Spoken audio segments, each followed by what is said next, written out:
todos, siempre detrás de una pantalla. Hay gente que trabaja, que lucha y no descansa. Sigamos trabajando en movimiento, somos los que estamos atrás de la televisión, imagen de trabajo. Hola, ¿cómo les va? Buenas noches, bienvenidos a Imagen de Trabajo. Este es el programa del Sindicato Argentino de Televisión. Una semana, la verdad que bastante cargadita. Una sesión muy, pero muy importante en el Senado, con una ley que iba a ser muy grande para el gobierno. Bueno, finalmente terminó medio chiquita, pero no deja de ser importante. Y por otro lado, una represión enorme de más de 5 horas, con una encerrona a la gente que estaba en la calle cantando, nada más ni nada menos que para que no vendieran la tierra, ¿no? Para que no vendieran el patrimonio. Una palabra que al gobierno no le gusta, que es soberanía también. Pero bueno, todo esto vamos a hablar con Leandro Santoro, que ya está con nosotros. ¿Cómo estás, Leandro? Bien, Avi. Gracias por venir. Hace rato que no te teníamos. ¿Qué opinión te merece lo que pasó ayer? Bueno, primero que la movilización del pueblo frenó un proceso de extranjerización total de la economía argentina. Eso es lo primero a rescatar. Segundo lugar, que tuvieron que retroceder tanto que incluso sacaron el capítulo de fuego, lo que habla también de una disconformidad dentro del bloque oficialista. Y en tercer lugar, que lo que pasa al Congreso amerita que la oposición se organice para frenarlo, porque si bien es menos dañino de lo que teníamos, es muy dañino. Básicamente para mí el tema más importante ahí es el de los desalojos express. En un contexto de crisis económica, ¿viste? Desalojar a un tipo porque se retrasa 3-4 días de pagarte el alquiler es de una inhumanidad increíble. Ahí adentro quedó la vulnerabilidad del inquilino, Sí, la discapacidad, etcétera. Te da un plazo de 10 días. Sí, claro, ¿Entendés? nada. O sea, nada. Nada. En un contexto de crisis económica, esto me parece que es inaceptable. Porque, a ver, vos podés decir, che, tener un tipo que no te garpa 6 meses, 1 año es una locura, y obviamente Sí. La mayoría de los que alquilan, por ejemplo, en el caso de la Ciudad de Buenos Aires, son jubilados que se armaron un departamentito como un refuerzo para la jubilación. Lo entiendo, obvio. Sí. Ahora, pero una cosa son 6 meses un tipo sin que te garpe y otra cosa es al tercer, cuarto día que no te pagó, lo desalojaste. Y es un poco ¿Y dónde también, queda la carga humana, no? ¿Dónde por queda ese supuesto, vínculo? porque con el tema también, viste, de la idea de frenar las estatizaciones o las confiscaciones, viste, también hay una sobreactuación de parte del gobierno. O sea, finalmente esta era una ley para que los amigos del poder económico hagan negocio y se terminó transformando en una ley para sobreactuar una supuesta defensa al derecho de propiedad que no ejercen ellos, porque el principal derecho de propiedad que deberíamos reivindicar los argentinos es el derecho a tener propiedad. A ser propietario. Está lejísimo. No el derecho al uso sin límites de la propiedad concentrada, que es lo que discute cada vez que puede el mileísmo y el macrismo. Cuando vos tenés un gran porcentaje de los argentinos endeudados, justamente no porque se fueron de viaje a Disney. Claro. O sea, en realidad fueron a comprar comida, compraron Morphy. No sé, compraron una bicicleta para poder salir a laburar de una aplicación. Y el propio gobierno o el presidente del Banco Central dice, muchachos, joróbense, porque en realidad es un acuerdo entre privados, Sí. no tiene nada que ver ahí, nosotros no los vamos a ayudar en nada. ¿Dónde queda esa relación también de la persona que además también los votó? O sea, Bueno, eso no confió en ellos, la mayoría de esta gente votó a ellos. Y ahora le suelta la mano. Mirá, es que es el sálvese ¿Cómo quien funciona pueda. la política hoy? No, es la filosofía del individualismo extremo. Entonces, la filosofía del individualismo extremo, digamos, cada uno se las arregla como puede. Y hay gente que incluso la pasa muy mal, sostiene esa filosofía, hasta que un día se da la cabeza contra la pared. Y ahí toman conciencia de clase de la mañana a la noche. Pero hay mucha gente que le pasa eso, que vos decís, che, perdiste el laburo, estás sobreexplotado, tenés que complementar ingresos con el Uber, con el Rappi, que yo, y seguís justificando esto, ¿no te das cuenta que acá hay un problema? O sea, bajar la inflación destruyendo la economía lo hace cualquiera. ¿Entendés? La gracia es poder bajar la inflación sin destruir el empleo, sin generar una recesión, sin que el comercio no venda. Pero si no, no tiene sentido. Sí, y qué inflación, ¿no? ¿A quién representa esa Encima inflación? hoy, por ejemplo, hoy, el día que estamos grabando este programa, la inflación en la Ciudad de Buenos Aires es de 2,9. Sí. Y recordá vos que, está bien, es la de julio, ¿no? La media de Sí. julio. Pero el presidente había dicho que en agosto la inflación iba a arrancar con 0. Guarden este video. 2,9, sí, claro. 2,9. Es imposible, no bajás, ¿me entendés? Por más que la nacional dé 2 puntos, un poco menos que la de la ciudad, no bajás a 0. O sea, sigue habiendo inflación. Es verdad que la inflación sube menos rápido de lo que subía en otra época, pero Sí. también es cierto que los salarios caen más de lo que caían en otra época. Antes los salarios acompañaban la inflación. Ahora no pasa eso. Entonces, en ese contexto, el derecho a tener propiedad, el punto es la libertad, ¿no? La libertad para ellos es la libertad del que la puede pagar. No, la libertad es la libertad para todos. todos. La igualdad en el acceso a la libertad. ¿Entendés? Esto es una sociedad, no es una selva donde el que es más fuerte mata al que es más débil para sobrevivir y no le importa. No, esto es un delirio lo que estamos viendo. Por eso yo en algún momento cuando vine acá, me acuerdo, recién había ganado Milei, hice un video, hablamos acá y después hice un video que también se viralizó donde decía esto es un experimento social. De acuerdo. ¿A quién se le ocurre votar a un tipo que dice que está de acuerdo con la venta de órganos, con la venta de niños? Finalmente, no, y además le dije, probablemente el tipo no logre conseguir que en la Argentina se vendan órganos y se vendan niños, pero va a crear las condiciones culturales para que la sociedad argentina mercantilice todo y naturalice este tipo de cosas que estamos viviendo hoy. ¿Me entendés? Que si no tenés plata, te morís. ¿Sí? Como el debate con Grabois, ¿me entendés? Vos tenés la libertad de morirte. Entonces, no te alcanza la guita, te subieron los impuestos, te subieron los servicios, bueno, tenés que tomar un crédito al 250%, es una usura. Bueno, tenés el derecho a no tomarlo y morirte. Es un delirio, Gaby. Bueno, sí, por supuesto, para mí es claramente que es un delirio que los jubilados estén en 400.000 pesos de jubilación, que el bono esté congelado desde el 24, que se reprima de la manera que se reprimió ayer. Yo miraba las imágenes ayer y decía, pero estamos todos locos. O sea, el presidente de viaje con la hermana, nadie gobernaba la Argentina. La que tendría que estar gobernando la Argentina era la que tendría que estar presidiendo la sesión, que finalmente no la dejaron por una cuestión política, porque si había que desempatar, claramente Villarroel no iba a ser favorable al gobierno. Entonces ahí es donde yo miraba y decía, la gente estaba arriba de la plaza, tal como quería Patricia. No estaban haciendo desmanes. Y los ves encerrando a la gente a 10 cuadras del Congreso, con motos. Bueno, ¿sabes qué pasa? O sea, a mí me parece demencial todo lo que estamos viviendo, pero me pareció demencial desde el minuto 1. Claro, a mí también. Sí. Pero habla de una sociedad, ¿entendés? Acá ellos están trabajando como no consiguen mejoras materiales, económicas, concretas, están tratando de construir una realidad simbólica y cultural que permita agrupar un conjunto de gente que cree que la salida de la Argentina es endureciendo todo, con mano dura, con represión. En algún punto, el metamensaje de ellos es, vamos a hacer esto aunque duela. Juegan con el dolor. Hay algo, es casi te diría, hay como también pero ¿cuánto le dan ya? ¿Cuánto más? Bueno, yo no lo estoy justificando, lo que estoy tratando de entender es por qué el tipo sigue teniendo un orden de aprobación cercano al 40%, un poco menos dicen algunos, sí, pero igual es 33 algo. ahora ha bajado, bueno, sí. Pero igual, a ver, es altísimo. ¿Entendés? Y además tiene, mira, yo te voy a decir una cosa, por más que esto vaya muy mal, seguramente ese sector de la sociedad va a ser una representación política importante, porque está desenganchado su conducta electoral de los resultados materiales, ¿entendés? Y esto es lo que tenemos que entender. Bueno, es que ¿no te parece también que el presidente está desenganchado de la realidad? Claro. Sin duda, sin duda. Porque bueno, pareciera como que le cuentan una historia que realmente no es. Pero acá la construcción de una alternativa política pasa por entender qué pasó con la sociedad. No es la misma sociedad que hace 20 años atrás, es completamente diferente. Está más fragmentada, está más desmovilizada. Inclusive antes de la pandemia, te digo. Claro, la pandemia aceleró muchísimo cambios que se venían dando en el mundo, que en la Argentina parecían lejanísimos y que se hicieron realidad de la mañana a la noche. Bueno, esto del hiperindividualismo, del sálvese quien pueda, también hay una tendencia, ¿viste?, a mirar solamente lo privado en desmedro de lo público, hay una mirada muy mercantil donde todo tiene que tener precio, por eso la insensibilidad y la crueldad que nosotros vemos. Bueno, nosotros dijimos, esto es sacrificio con retroceso, no es el discurso meritocrático del macrismo que era vos te esforzás y entonces de esa manera ascendés socialmente. No, acá vos te esforzás y está cada vez peor. Sí, por supuesto. Bueno, entonces, esa lógica yo creo que hay que entenderla porque finalmente lo que nosotros tenemos que hacer, Avi, para construir una alternativa de gobierno, de poder en la Argentina, es entender qué le está pasando a la sociedad. Y no es solamente atizando la indignación de izquierda, que para mí es un problema eso. Ellos atizaron la indignación de derecha y construyeron una mayoría social que les permitió ganar la elección. Ahora, esa mayoría social que está motivada por emociones tristes, por pasiones tristes, el odio, el resentimiento, la frustración, no conduce a la posibilidad de construir un país normal. Y por otro lado, tenemos que tener la precaución de que no pase lo mismo con una reacción que genere finalmente una lógica de polarización, donde el que pierde, cuando queda fuera, trabaja para boicotear al que ganó.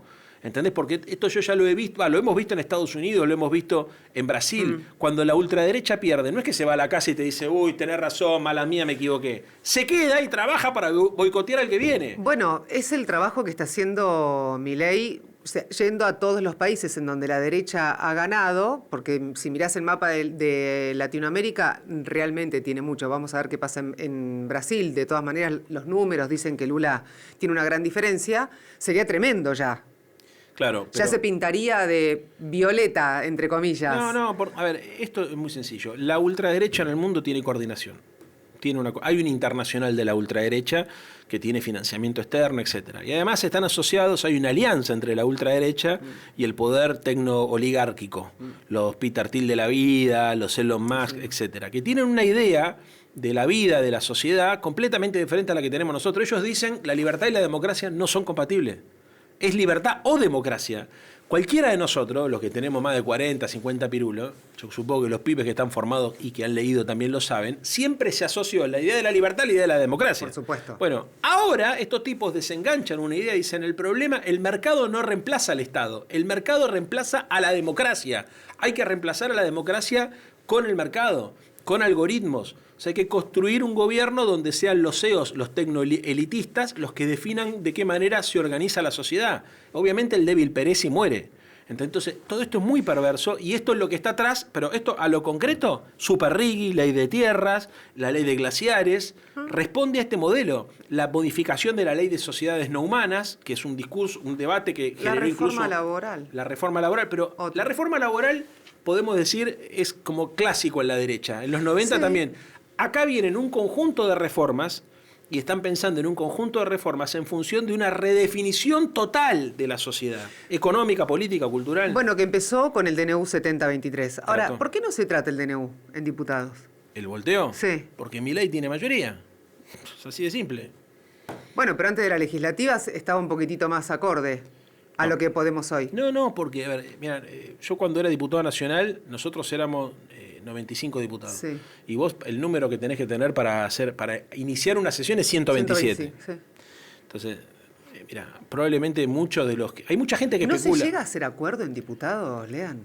Depende del contexto. Ah, Depende del contexto. A ver, voy a poner un Porque caso esto es concreto. algo- Pichetto, por ejemplo. Pichetto fue dador voluntario de gobernabilidad. ¿No es cierto? Cuando se dio cuenta que Milei corría riesgo de que por ahí no reelegía y que él no tenía lugar en ese ecosistema, empezó a buscar, bueno, ahí tenés uno de los tantos también, ¿no es cierto? Hay otros también actores, o sea, a ver, Avi, hay que entender algo, la sociedad argentina está fracturada y la representación política también está fracturada. Ahora, la fractura de la sociedad hace que mucha gente sienta que, y esto que se entienda lo que voy a decir, los nichos piensan que la realidad es la de su nicho, de un lado o del otro de la grieta. El algoritmo te lleva a pensar que la gente piensa como piensa lo que te muestra el celu o lo que piensa tu familia. Y no es así. ¿Me entendés? Entonces, nosotros tenemos una visión de las cosas que, en general, digamos, obviamente está retroalimentada porque miramos programas políticos, consumimos en redes, viste, lo que hacen los dirigentes políticos, generamos nosotros opinión, etcétera. Que cuando vos conseguís que una persona que no hace política la vea, entendés el problema de armar mayorías sociales. Hay gente, y esto es difícil por ahí de entender para los que estamos socialmente muy comprometidos, que tiene una mirada crítica de Milei, pero distinta de cómo la criticamos nosotros y con distintos motivos. Sí. Entonces, el punto y la clave de la gobernabilidad para adelante es cómo carajo haces para que este azulejo que está absolutamente fragmentado se vuelva a unificar. ¿Entendés? O sea, a ver, ¿y hay te voy a poner- posibilidad? ¿Qué sé yo? No lo sé. ¿Me entendés? Porque además puede haber una situación que organice una mayoría transitoriamente durante 1 o 2 años y después se desorganice. Pero vamos a poner un caso concreto. Viene uno y te viene con el peronómetro. Este es peronista, este no es peronista. Viene otro y te dice, no, acá lo que vale son los que están en la calle. Este va a las movilizaciones, este no va a las movilizaciones. Después viene otro y te dice, no, acá solamente los que se opusieron siempre. Después viene otro y te dice, con los que se opusieron siempre nos juntamos mayoría, tenemos que tratar de traer a otro. Eso en el Congreso, si querés. Pero cuando vas a la sociedad, hay gente que dice, este es una antipatria. Y hay gente que dice, no, yo coincido en que tiene que haber menos Estado, que tiene que haber menos emisión, pero no coincido con la forma. O sea, sería más sencillo que esto se dividiera solamente en 2 bloques y que todos pensaran igual. Pero hacer política hoy, y este es el gran quilombo, en el mundo, implica asumir que la sociedad está fragmentada. Entonces, ¿qué pasa? Fíjate lo que pasa en Perú. Vas a las elecciones, todos los candidatos tienen 15 puntos. Estamos a 5 minutos que pase esto en la Argentina. Sí, claro. Que haya 4 o 5 candidatos de la oposición con 10, 15 puntos. El año que viene. Bueno, si Vamos no hay a ver. paso y Claro. si algunos compañeros siguen por la línea que van, entonces es probable que eso suceda. Ahora, la pregunta que yo me hago es ¿cómo se gobierna un país así? Porque nosotros no vamos a tener el poder financiero, el poder económico y el poder tecnológico detrás. Entonces, si vos tenés un gobierno popular que se arma con una mayoría circunstancial y que resulta que a los 15 días tiene una corrida bancaria, una corrida cambiaria, un lockout patronal, ¿me entendés? Desde afuera, del exterior, empiezan a decir, no, guarda con estos loquitos, se caen las inversiones, se frena todo. A ver, gobernar no es voluntad política. Es más complejo, es ingeniería, es arquitectura, o sea, son acuerdos políticos. Y esto creo que es algo que es difícil de explicarle a la gente, porque mucha gente dice, resolveme el quilombo, no me ven. Está bien. No, bueno, no. Pero a ver, si pensamos en un escenario el año que viene de unificación, teniendo en cuenta todos estos factores y actores que vos me estabas mencionando recién, ¿no se puede armar un equipo de laburo en donde vos digas, bueno, mira, la gente de Leandro va al Ministerio de Desarrollo Social porque, no sé, tiene muchas ganas de participar en las actividades en la calle. La gente de Abigail va, qué sé yo, a la comunicación del gobierno para evitar los actos de violencia. La gente de fulanito, o sea, ¿no se puede armar un equipo de esa manera? Y de esa forma, entonces, vos tenés un lugar de mando, si querés, yo tengo el mío, y todo el mundo contento. Sí, a ver, por ahí es utópico lo que te estoy diciendo. No, no es utópico. Creo que te entiendo el espíritu de lo que decís, pero si yo te dijera que sí, eso desde afuera podría ser percibido como se están loteando el gobierno o el Estado. Es más complejo, no es tan fácil, ¿me entendés? O sea, cuando las cosas han funcionado así, salieron mal. El caso del gobierno de la Alianza, por ejemplo. Funcionó. A ver, vos lo que tenés que tener es conducción política, programa estratégico, y tenés que tener actores racionales. Te voy a decir una cosa que a la gente, total, 12:30 de la noche de este programa. Sí. Bueno, hay un problema de salud mental en la sociedad y en la dirigencia política. No es joda. Hay actores que no son racionales, que tienen por ahí impacto en las redes sociales, en la comunicación pública, en el debate, pero que no aportan. Entonces, y tienen conductas que son irracionales o irresponsables. La irresponsabilidad, vos decís, che, ¿cuál es la característica política más fuerte de la época? La irresponsabilidad. No son racionales. Dicen una cosa en público, otra cosa en privado. De Loredo, por ejemplo. Y de este lado de la grieta también. También, sí, claro, por supuesto. No estoy diciendo que son todos así, o que somos todos así, pero créeme lo que te estoy diciendo. O sea, a mí, por ejemplo, me dice, che, Santoro, ustedes, ¿qué ustedes? Yo vine a este estudio caminando, ¿entendés? Sí. No vengo con custodia, ¿entendés? Estamos en Boedo. O sea, no hay un ustedes. Para lo bueno y para lo malo. O sea, para lo malo no hay un ustedes, no hay un ustedes, ¿entendés? Hay un vos, che, vos que hiciste. Ahora, para lo bueno tampoco, Avi. No es que hay un lugar donde los dirigentes se juntan. Yo he visto reuniones de dirigentes políticos y he hablado con otros dirigentes políticos que no son de nuestro espacio, donde las conversaciones son mucho más livianas de lo que la tragedia social amerita, ¿entendés? Pero no es joda. Cuando vos tenés personas que yo sé que es muy contracultural. Están tan alejados de la... Pero incluso de los nuestros, o de los que están de este lado, de los que están en contra de Milei, hay una cosa de la cultura de la época, de la superficialidad. A ver, es complicado lo que te voy a decir, pero hay que estar preparado para opinar de política. No podés hablar sin saber, ¿entendés? No se puede. Y acá validamos que cualquiera hablemos sin saber lo de Capusotto. Sí. Bueno, segundo, tenés que ser responsable. Si vos querés hacer una acción, trae una reacción, trae una consecuencia. No se puede no medir las consecuencias. Vamos a un caso concreto. No paguemos la deuda externa. No la paguemos porque... A ver, a todo el mundo le gusta escuchar. Toma el Fondo Monetario. Ahora, la solución... ¿Genera más problemas o genera más...? Claro. ¿Entendés? Depende del contexto. Yo tampoco voy a decir, che, hay que garpar. No, bueno, pero podemos renegociarla, ponele. No la paguemos, renegociémosla. Y también muchas veces depende del contexto político que tenés. Hay contexto y contexto. A ver, Néstor asumió y la deuda estaba en default. Sí. Entonces el tipo hizo una reestructuración de la deuda espectacular. En otro contexto histórico, tal vez no lo hubiese podido hacer. Bueno, hoy... No sé cuál sería hoy el contexto porque hay que ver cómo termina Milei. El Fondo Monetario hizo todo mal, incumplió sus propios estatutos. Ahí hay un tema con el tema de la deuda. Hay que renegociar, hay que reestructurar. Lo que digo es, hay que ser profesionales. La profesionalidad en la política. Es un error esto de que recién llegaste a la política, ven y tomás decisiones. Es un delirio.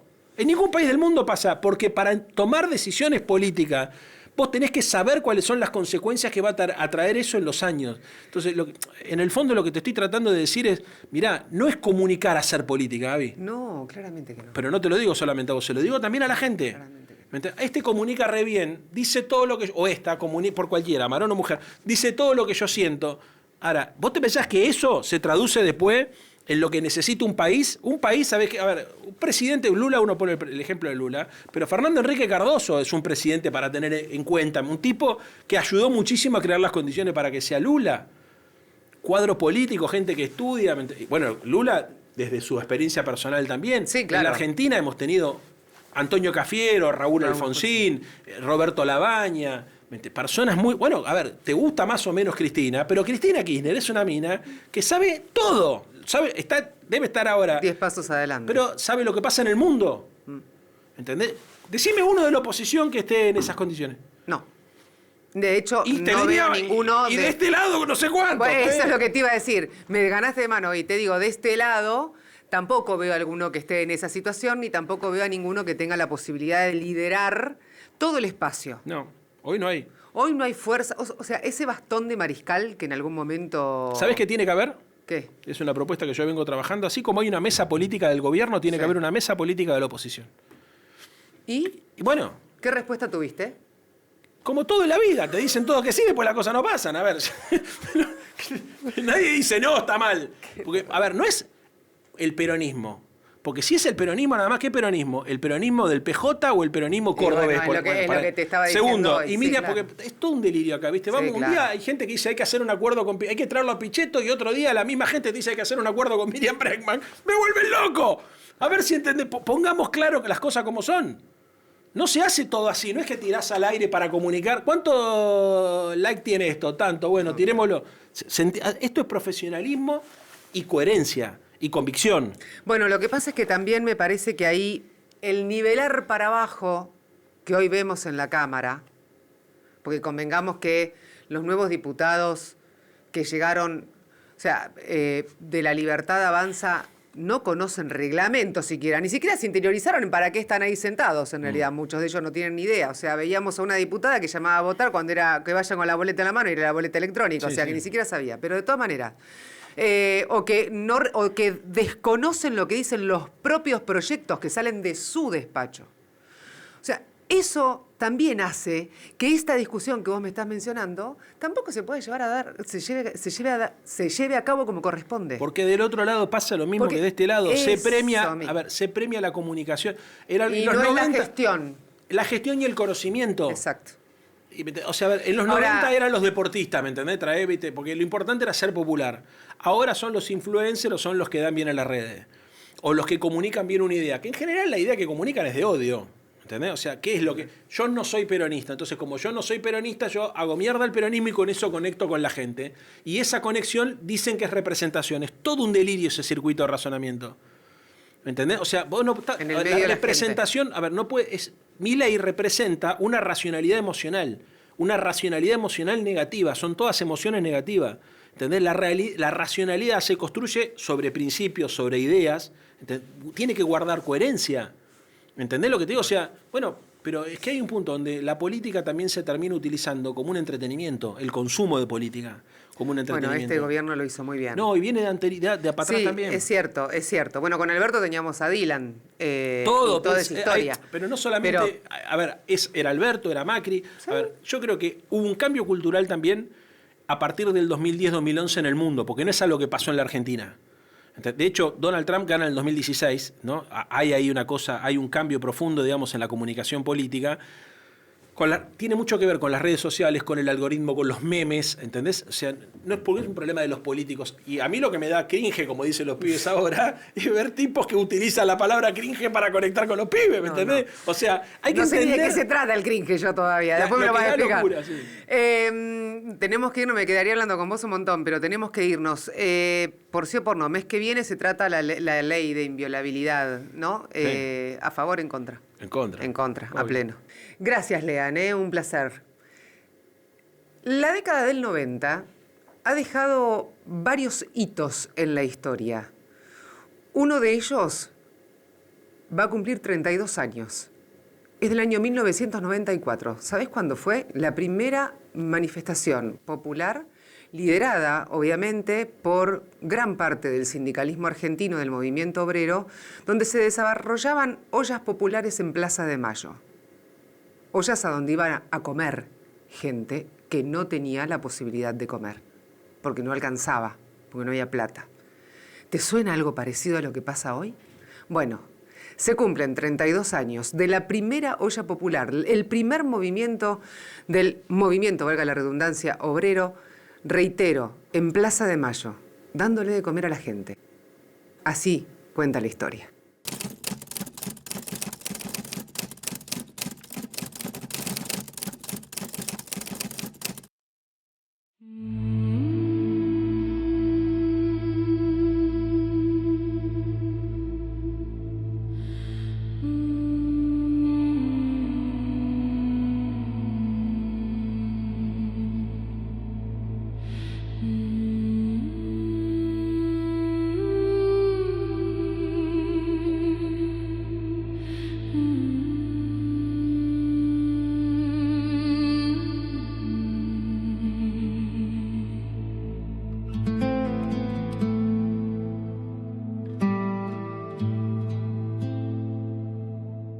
Las ollas populares del MTA fueron un desafío al individualismo que encarnaba la gestión del menemismo, y fue también un grito de dignidad, porque en la noche previa habíamos sido informados por el Ministerio de Interior, creo que estaba Corach, de que no iban a permitir la instalación de ese tipo de protesta en las plazas como había sido organizado por el Movimiento de Trabajadores Argentinos.